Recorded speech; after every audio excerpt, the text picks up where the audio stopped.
হিন্দুস্তানের জমিনে কলেমার দাওয়াত নিয়ে এসেছিলেন সর্বপ্রথম।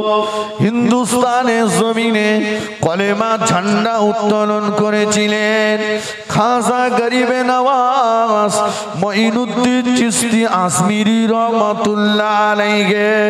খাজা গরিবে নওয়াজ হিন্দুস্তানের জমিনে যখন কলেমার ঝান্ডা উত্তোলন করেছিলেন, কলেমার পতাকা উড়িয়েছিলেন, হিন্দুস্তানের জমিনে কি তখন এতটা মুসলমান ছিল বাবা?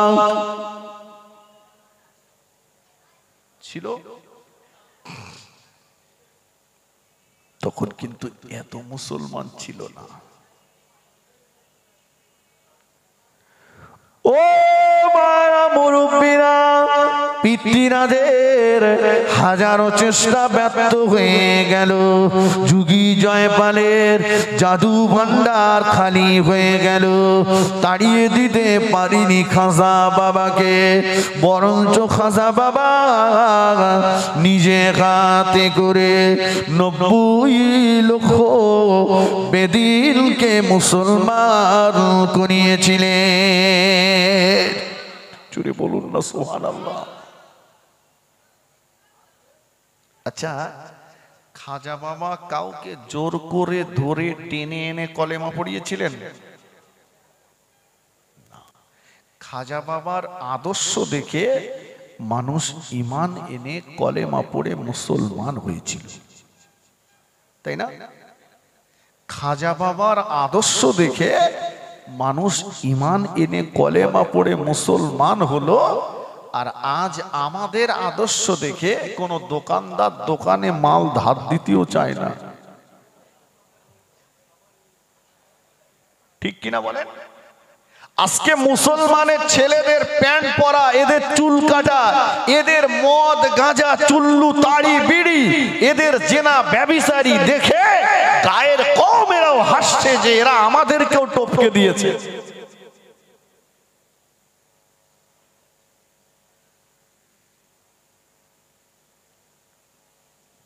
কেন নির্যাতিত আমরা? প্রশ্ন কিন্তু ওই জায়গাটাই। আল্লাহ বলেছে মুমিন হও, মুমিনদের হেফাজতের দায়িত্ব আমার।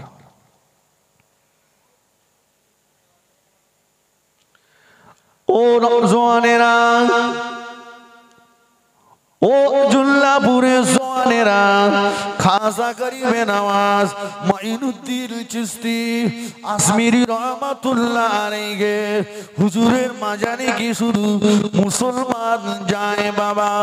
না না না, শুধু মুসলমান যায় না, বিভিন্ন ধর্মাবলম্বী মানুষেরা তারা যে তাদের মতো করে খাজা গরিবে নওয়াজকে সম্মান দেখাচ্ছে, চাদর দিচ্ছে, ফুল দিচ্ছে, ধূপবাতি দিচ্ছে, গোলাপ পানি দিচ্ছে। শিরক কুফর আপন জায়গায় রাখো, শিরক কুফর আপন জায়গায় রাখো। তারা যে খাজা গরিবে নওয়াজকে সম্মান দেখাচ্ছে, আল্লাহর ওলি হাড়োয়া পীর গোরাচাঁদ আব্বাস আলী গাজী রহমাতুল্লাহ আলাইহি হুজুরের মাজারে শুধু মুসলমান যায় না বাবা, বিভিন্ন ধর্মাবলম্বী মানুষেরা তারা তাদের মতো করে যে পীর গোরাচাঁদ আব্বাস আলী হুজুরকে সম্মান দেখাচ্ছে। বারাসাতের জমিনে পীর একদিল শাহ হুজুরের মাজারে শুধু মুসলমান যায় না বাবা, বিভিন্ন ধর্মাবলম্বী মানুষেরা তারা যে তাদের মতো করে একদিল শাহ হুজুরকে সম্মান দেখাচ্ছে। ও ভাইরা, ফুরফুরা শরীফে মুজাদ্দিদুজ্জামান দাদা হুজুর পীর কেবলা রহমাতুল্লাহ আলাইহির মাজারে শুধু মুসলমান যায় না বাবা, বিভিন্ন ধর্মাবলম্বী মানুষেরা তারা তাদের মতো করে যে দাদা পীরকে সম্মান দেখাচ্ছে। বসিরহাটের বড় মাওলানা আল্লামা রুহুল আমিন রহমাতুল্লাহ আলাইহি হুজুরের মাজারে শুধু মুসলমান যায় না বাবা, বিভিন্ন ধর্মাবলম্বী মানুষেরা তারা যে তাদের মতো করে আল্লামা হুজুরকে সম্মান দেখাচ্ছে। আমাদের মতো জীবিত সচেতন মুসলমানগুলোকে তারা কেন হেয় প্রতিপন্ন করছে?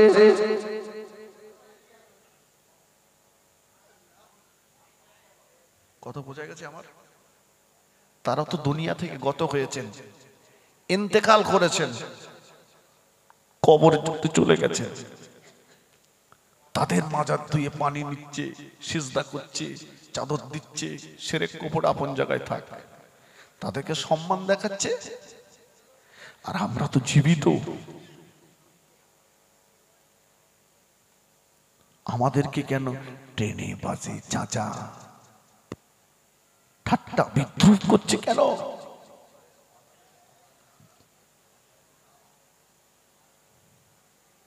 তারা ছিল ঈমানদার। কথা বুঝেননি? তাদের ঈমানটা মজবুত ছিল। ও মায়েরা,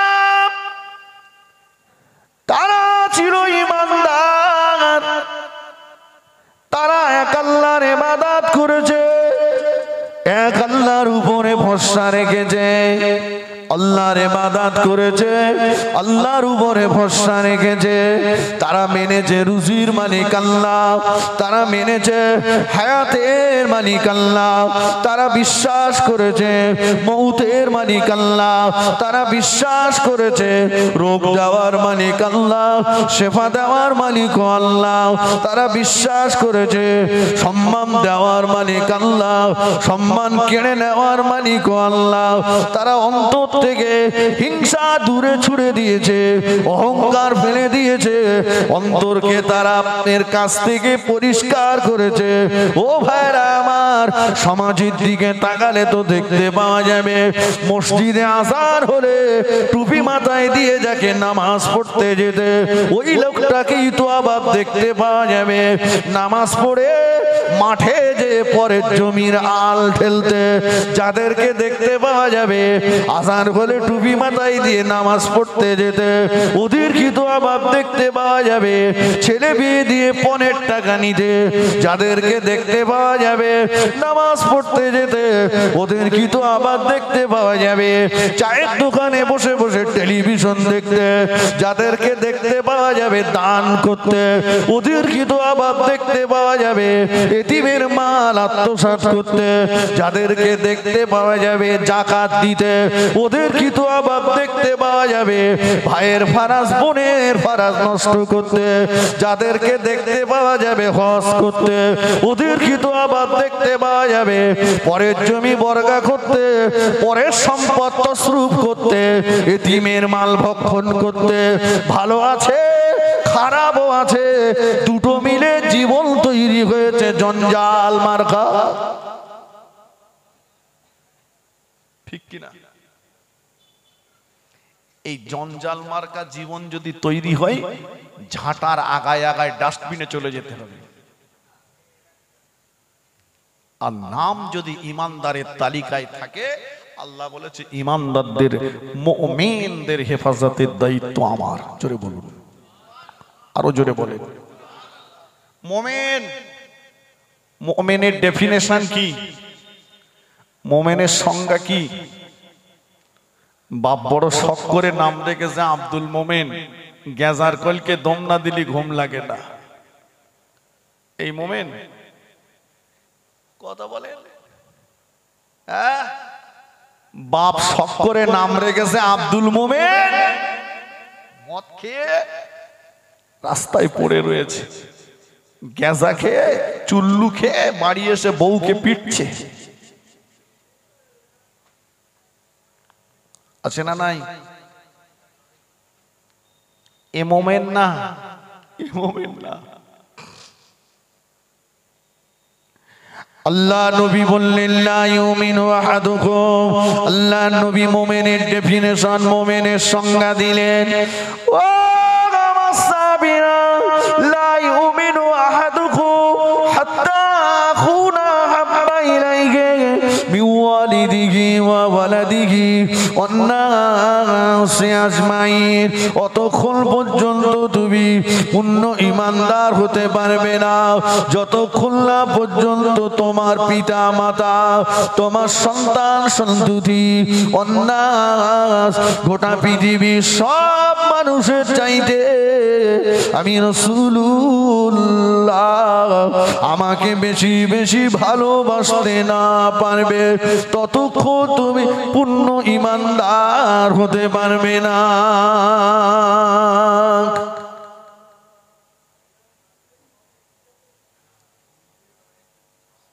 তিনটে বলেছেন আল্লাহ। এক, তোমার বাপ মা। দুই, তোমার সন্তান সন্ততি। তিন, অন্নাস গোটা পৃথিবীর সব মানুষের চাইতে কাকে বেশি ভালোবাসতে হবে? একটু কথা বলেন। আপনাদের কি আমার উপর রাগ আছে? জীবনে আমার আরজুল্লাহপুরি দেখেছেন? এই প্রথম, জীবনের এই প্রথম। আর এ চিন্তায় বসিনি যে আর একটা দাওয়াত আমার আরজুল্লাহপুরি নিতে হবে, সেইভাবে অস করতে হবে। ও চিন্তায় বসিনি, আল্লাহ সাক্ষী। বসেছি দুটো হাতুড়ি মারবো, ভাঙুক আর না ভাঙুক। কি বললাম? পিতা মাতা, সন্তান সন্ততি, অন্নাস গোটা পৃথিবীর সব মানুষের চাইতে আমাকে বেশি ভালোবাসতে হবে, তারপরে তুমি ইমানদার। আমি বলবো না হাত তুলতে, তবে আমি যদি বলি আমরা 4 হাত পা তুলে দিয়ে বলবো নবীকে ভালোবাসি। ওরে সব থেকে নবীকে ভালোবাসি। সত্যি যে হ্যাঁ, আমি বলছি তুই কচির মার থেকে নবীর বেশি ভালোবাসিস? কচির মা মানে তোমার স্ত্রী, তোমার বোধ থেকে নবীকে বেশি ভালোবাসো? বাসি মানে একদম না ভাই। তোমার মুখে দাড়ি নেই, তা দাড়িটা রাখলে হতো না? বলে দূর বাবু, একটু বয়স হোক, রাখবো মনে করি। তো আমাদের কচির মা বলে যে এক্ষুনি রাখার দরকার নেই, রাখলি না তোমার বয়স্ক দেখাবে, দাড়ি রেখো না। আচ্ছা, তাহলে নবীর সুন্নতের মর্যাদা বেশি না কচির মার সুন্নতের মর্যাদা বেশি? এটা কথা বলে। আমি এই আবাইদের লোক, আবাইদের মতন কথা বলছি, একদম খোলামেলা কথা। নবীর সুন্নতের মর্যাদা বেশি না কচির মার কথার মূল্য বেশি? তাহলে কচির মা দাড়ি রাখতে বারণ করে বলে তুমি দাড়ি রাখলে না? আবার বৃদ্ধ বয়সে কেউ দেখছি দাড়ি কালি করছে, কালো কুসকুস করছে। আমি বলি চাচা তোমার যে বয়স হয়েছে তাতে তো তোমার দাড়ি কালো থাকার কথা না, দুটো একটা সাদা হওয়ার কথা। বলছে খোকা আসলেই সাদা হয়ে গেছে, কিন্তু এই সাদা দাড়ি দেখলি তো চাষির মন খারাপ হয়ে যায়। চাষি বলে চাষা মনে হয় এবার টেনে উঠবে, তো চাষি খুব চিন্তা করে, খাওয়া দাওয়া ছেড়ে দেয়, তাই বাজার থেকে কালো করে এনে তো চাষির দেখাচ্ছি, দেখ একদম টেনশন করিস নে, এখনো ঠিক আছে।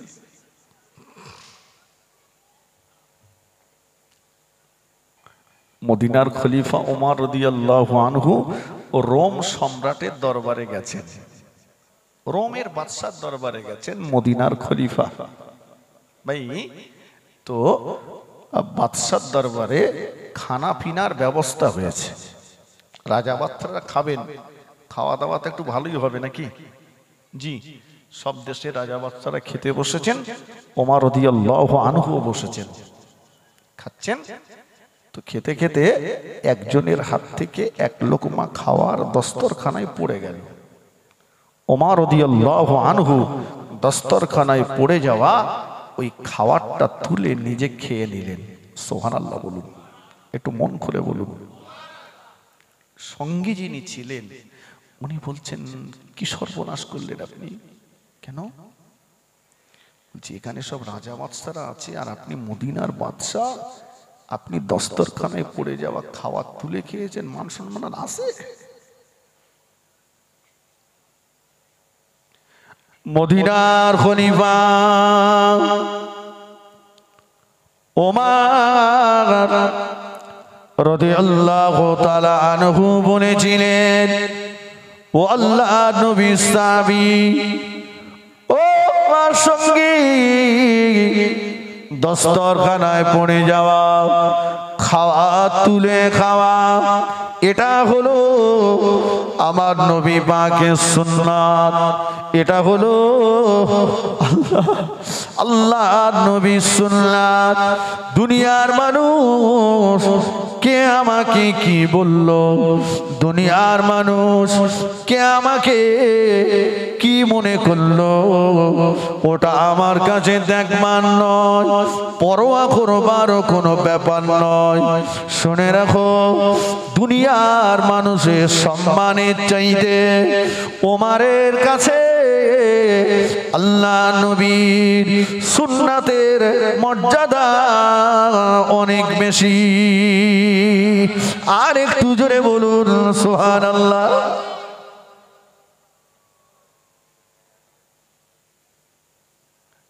দুনিয়ার মানুষকে আমাকে কি বললো, কি ভাবলো, কিচ্ছু এসে যায় না। আমার কাছে নবীর সুন্নাতের মর্যাদাটাই অনেক বেশি। কিছু যুবক ছেলেরা দাড়ি রেখেছে, তবে নবীর সুন্নাত না। কার সুন্নাত? বিরাট কোহলির সুন্নাত। চিন্তা করে, হাই রে যুবক, তুমি যদি ওটা রাসূলের সুন্নাত উদ্দেশ্য তোমার থাকতো, তুমি সফল কাম হয়ে যেতে। কিতাবের ভিতরে এসেছে, কিয়ামতের ময়দানে আল্লাহ পাকের বান্দা, আমার নবীর উম্মত, তার নাজাতের কোন রাস্তা আল্লাহ পাকের কাছ থেকে যখন না পাবে, উম্মত গুনাহগার পাপী, কোন নাজাতের রাস্তা নাই। আল্লাহ নবীর লক্ষ্য পড়ে যাবে, রাসূলুল্লাহর ওই উম্মতের মুখে নবীর সুন্নাত দাঁড়িয়ে রয়েছে।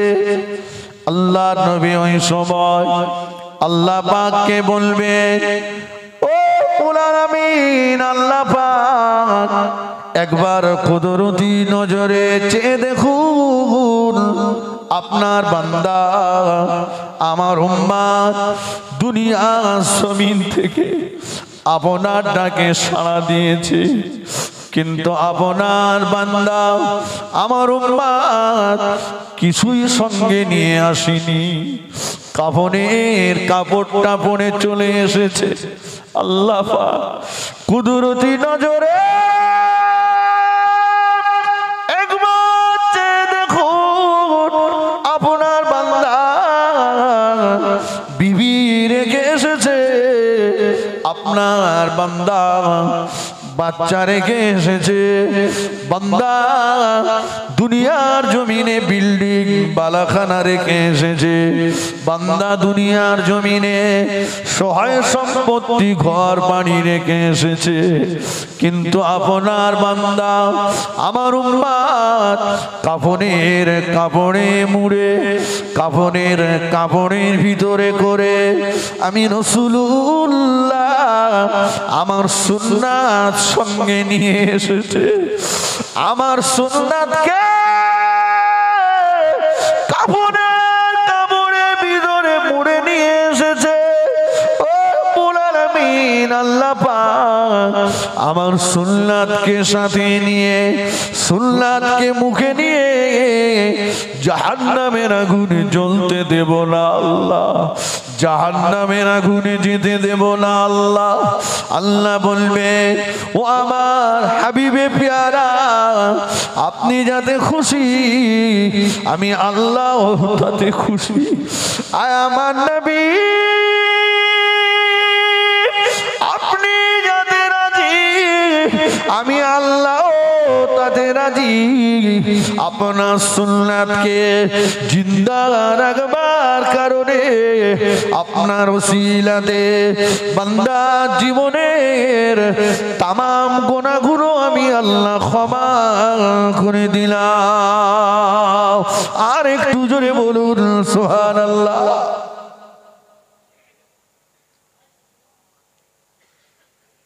রাসূলের এই সুন্নাতটাকেও নিজের জীবনে আঁকড়াতে পারলাম না। ফিরে আসুন, ওয়াজ ভুলে যাইনি। আমি মোমেনের ডেফিনেশন দিয়েছিলাম। রাসূল বলেছেন তোমার পিতামাতা, তোমার সন্তান সন্ততি ও নাস, গোটা পৃথিবীর সব মানুষের চাইতে আমাকে বেশি ভালোবাসতে হবে।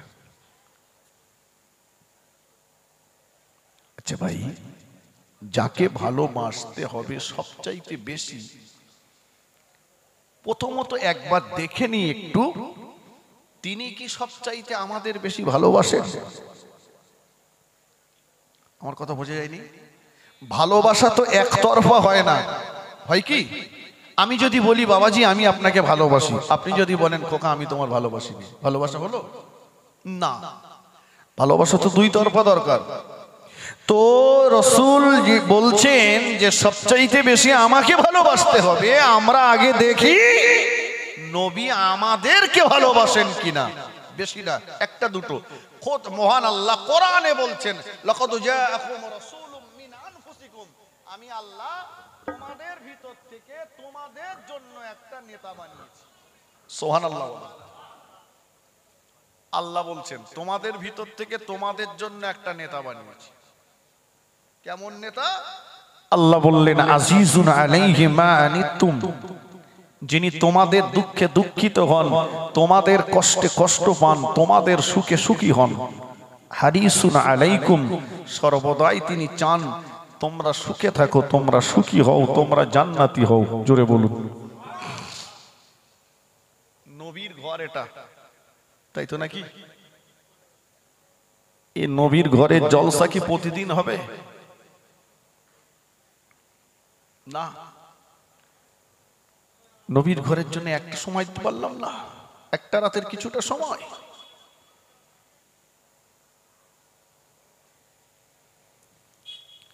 কয়েকদিন হয়ে গেল আল্লাহ নবীকে খুঁজে খুঁজে খুঁজে খুঁজে পাওয়া যাচ্ছে না। ঘর বাড়ি বিবি বাচ্চা সাহাবীদের ত্যাগ করে কোথায় রাসূল আছেন? পাচ্ছেন না রাসূলকে। আবু বকর সিদ্দিক রাদিয়াল্লাহু তাআলা আনহু, হযরত ওমর ফারুক রাদিয়াল্লাহু তাআলা আনহু, দুজনা মদিনার মসজিদে নববী শরীফে ঢুকে পড়লেন। সামনাসামনি বসে গেলেন।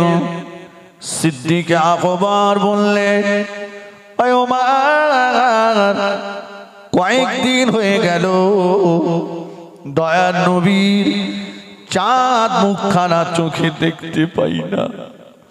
নবীর জন্য মনটা বড় জ্বালা করে, নবীর জন্য অন্তরটা বড় কাঁদে, আর ঘরে মন বসে না। ওমর রাদিয়াল্লাহু আনহু বললেন ও আই সিদ্দিক আকবর, আমি ওমর বিছানায় পিঠ লাগাতে পারি না। নবীর দেখার জন্য কলিজাটা আমার ফেটে যাচ্ছে। চলো না দুজনা মিলে আল্লাহ নবীর সন্ধানে বেরিয়ে যায়। দুজনা বেরিয়ে পড়লেন মরুভূমি ময়দান, পাগলের মতো খুঁজতে লাগলেন। খুঁজতে খুঁজতে একটা পাহাড়ের পাদদেশে চলে গেলেন। সেখানে একটা রাখাল বসে আছে। ওমর রাদিয়াল্লাহু আনহু বললেন ও মদিনার রাখাল, তুমি কি আমাদের নবীকে দেখেছো? মদিনার রাখাল বলল জানি না, বলতে পারবো না।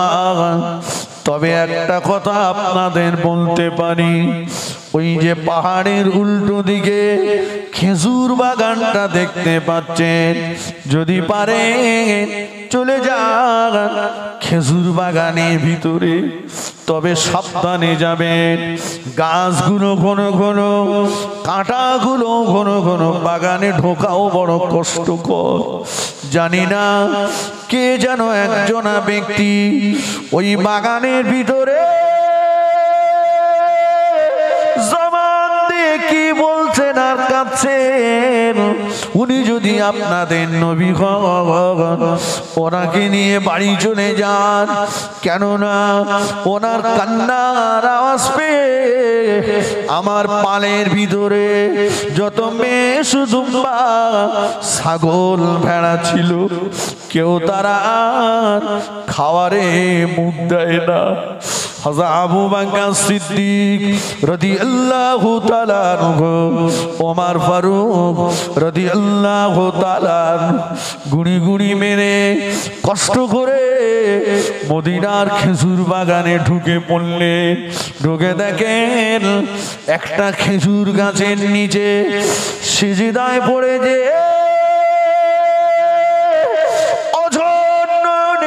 জারি করছেন যিনি, উনি অন্য কেউ নন, আমার আপনার নবী নূর নবী, দয়ার নবী আমার সিজদায় পড়ে যে কাঁদতেছেন। আল্লাহ, আমার উম্মতেরা বড় দুর্বল হবে, আল্লাহ পাক আমার উম্মতেরা বড় জয়ীফ হবে, আমার উম্মত বড় কমজোরি হবে। আল্লাহ, আমার উম্মত বড় দুর্বল হবে, আমার উম্মত বড় জয়ীফ হবে, আমার উম্মত বড় কমজোরি হবে, আমার উম্মতকে জাহান্নামে দেবেন না আল্লাহ। আমার উম্মতের জন্য জাহান্নামের আগুন মাফ করে দেন, আমার উম্মতের জন্য জাহান্নামের আগুন ক্ষমা করে দেন আল্লাহ। আমার উম্মতের জন্য জাহান্নামের আগুন মাফ করে দেন আল্লাহ। সিদ্দিক আকবর এক পাশে দাঁড়িয়ে গেলেন, ফারুক আজম এক পাশে দাঁড়িয়ে গেলেন, টুকুরে টুকুরে কাঁদতে লাগলেন। ইয়া রাসূলুল্লাহ, ইয়া হাবিবাল্লাহ, হুজুর কাঁদবেন না, গুনাহগার উম্মত উম্মতের জন্য আর এমন করে রোনাজারি করবেন না। আপনার উম্মত উম্মতির নাজাতের জন্য আমরা আমাদের জীবনের নেকিগুলো আপনার কদমে দিয়ে দেব। আল্লাহর নবী সিজদা থেকে মাথা তোলেন না। ওমর রাদিয়াল্লাহু আনহু বললেন, ও ভাই আবু বকর, আপনি আমার নবীর পাশে একটু দাঁড়ান, দেখি কাকে নিয়ে আসলে। আল্লাহর নবী সিজদায় পড়ে থাকবেন না।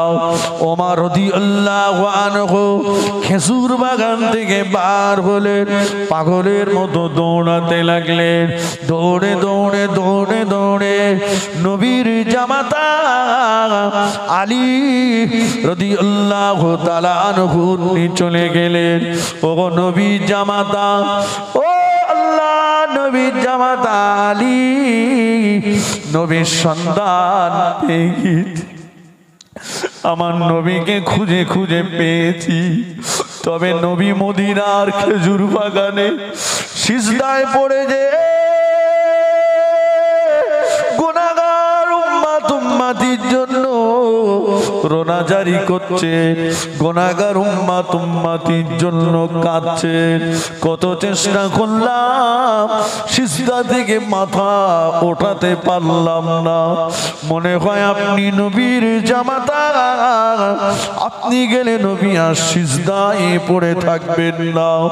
আলী রাদিয়াল্লাহু আনহু বললেন, আপনারা দুজনা গিয়েছিলেন, নবী যখন মাথা তোলেননি, আমি গেলেও হবে না, বরঞ্চ এমন দুজনার নাম বলে দিচ্ছি, নিয়ে যান, ওদের নিয়ে যান, যাদের নবী আমার রাসূলুল্লাহ জীবনেও কোনো দিন ঠেলে দেননি।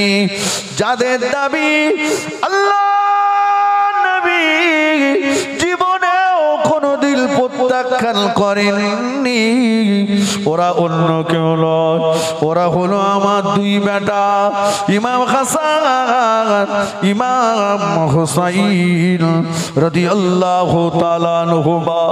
ওদের দুজনকে নিয়ে যান হযরত ওমর রাদিয়াল্লাহু আনহু ইমাম হাসান হুসাইন রাদিয়াল্লাহু তাআলা আনহুমাকে নিয়ে পাগলের মতো দৌড়ে দৌড়ে দৌড়ে দৌড়ে মদিনার খেজুর বাগানে চলে গেলেন। খেজুর বাগানের ভিতরে প্রবেশ করে ইমাম হাসান ইমাম হুসাইন রাদিয়াল্লাহু তাআলা আনহুমা দুজনা দুই পাশে দাঁড়িয়ে গেলেন। নানা ভাই, ও আমাদের নানা ভাই, আপনি তো আপনার নূরের জবানে বলেছেন ফাতিমাতু সাইয়্যিদাতুন নিসাই আহলিল জান্নাহ, আমার ফাতেমা হলো জান্নাতি নারীদের সরদারিনী। ও নানা ভাই, জান্নাতি নারীদের সরদারিনী ফাতেমা দুই লাল আপনার দুই পাশে দাঁড়িয়ে নানা ভাই সিজদা থেকে মাথা তুলুন। আমরা দুই ভাই কথা দিলাম গুনাহগার উম্মত উম্মতি আর আল্লাহর আযাবে জাহান্নাম দুটোর মাঝখানে আমরা দুই ভাই প্রাচীর হয়ে যাব। আর একটু জোরে বলুন সুবহান, আর একটু জোরে বলুন সুবহানাল্লাহ। আল্লাহু আকবার।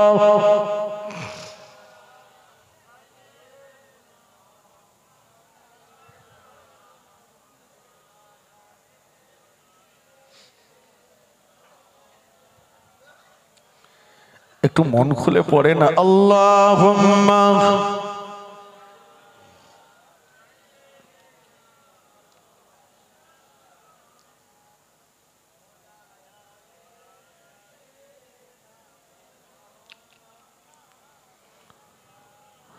ওগো মা আমিনা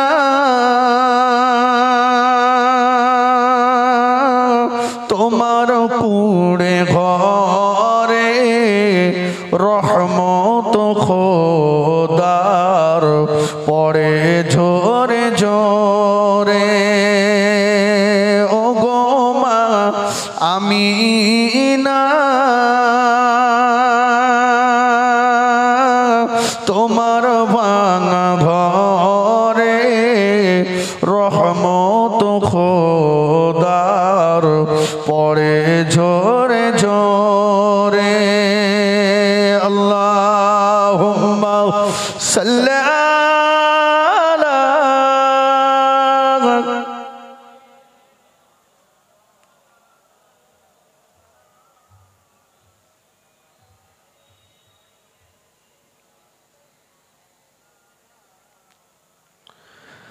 দোলে শিশু নবীজি আমিনার আঙিনায় কি ফুল ফোটালেন খোদা আব্দুল্লাহর বাগিচায়। দোলে শিশু নবীজি আমিনার আঙিনায় কি ফুল ফোটালেন খোদা আব্দুল্লাহর বাগিচায়। সেই ফুলেরই খুশবুতে আজ জগৎ গেল ভরে রহমত খোদার পড়ে ঝরে ঝরে। ওগো মা আমিনা তোমার কুড়ে ঘরে রহমত খোদার পড়ে ঝরে ঝরে।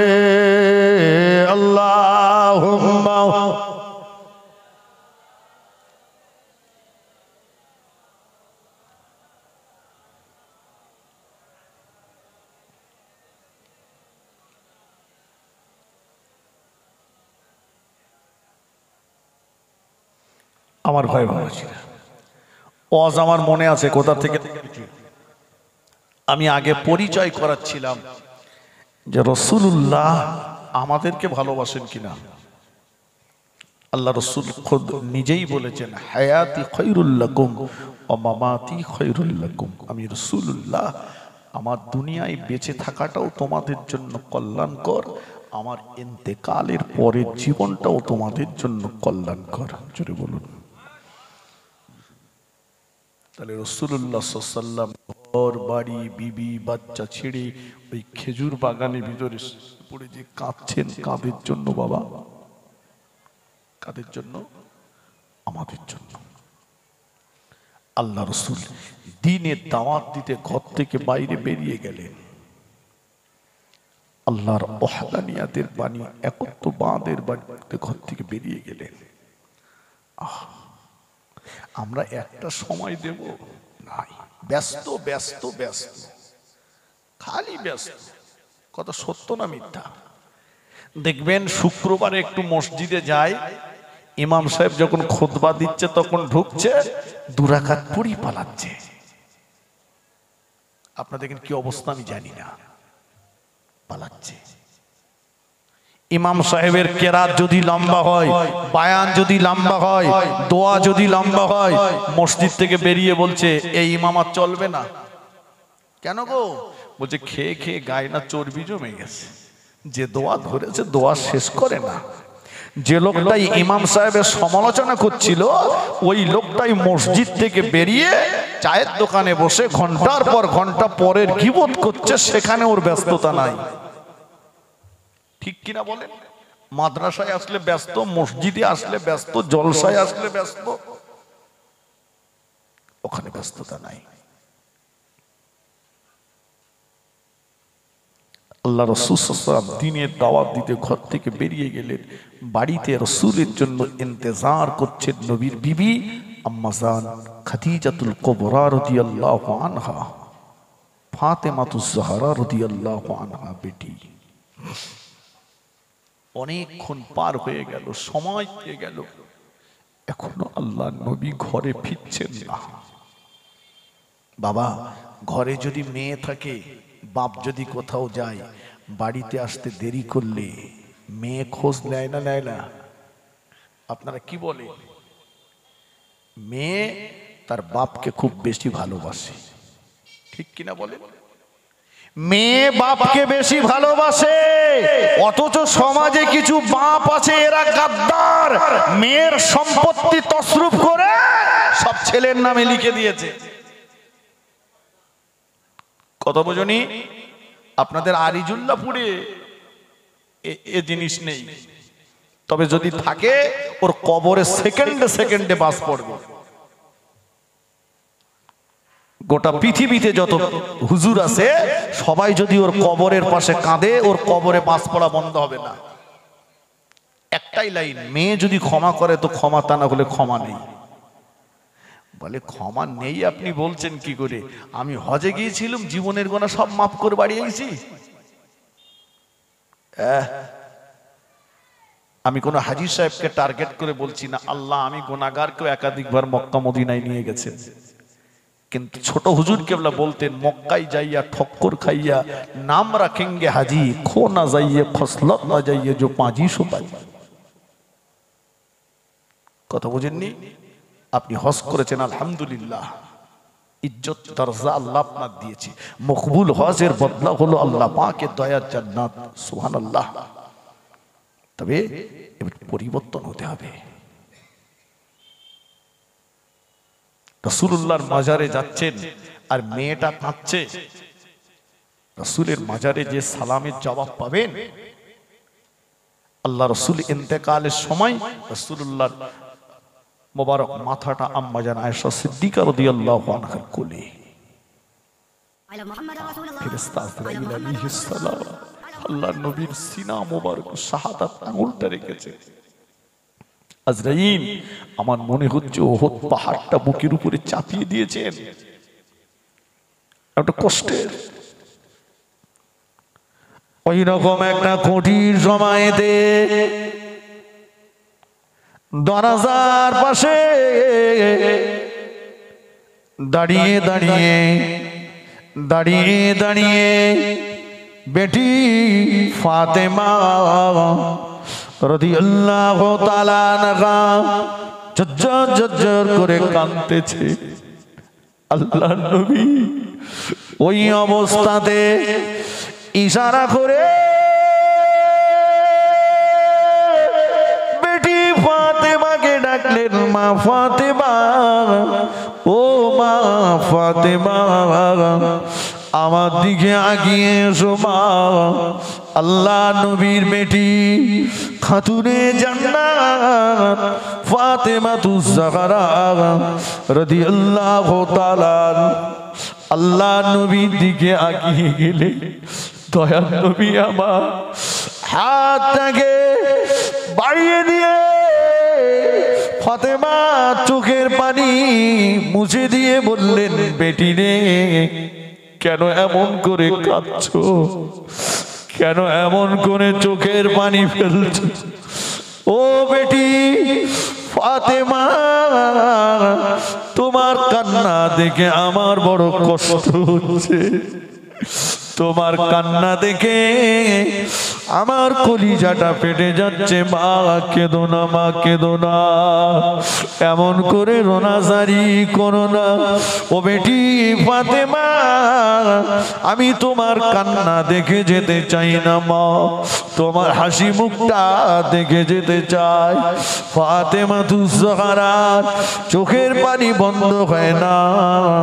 দয়ার নবী ফাতেমাকে আরো কাছে টেনে নিলেন।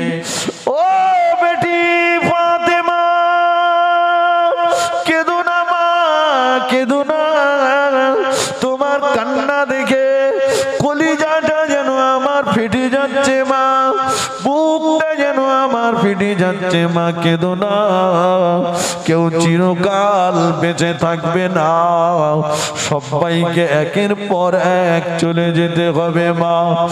ও বেটি ফাতেমা, কেঁদো না মা, তোমার কান্না, তোমার চোখে পানি আমি দেখে যেতে চাই না মা।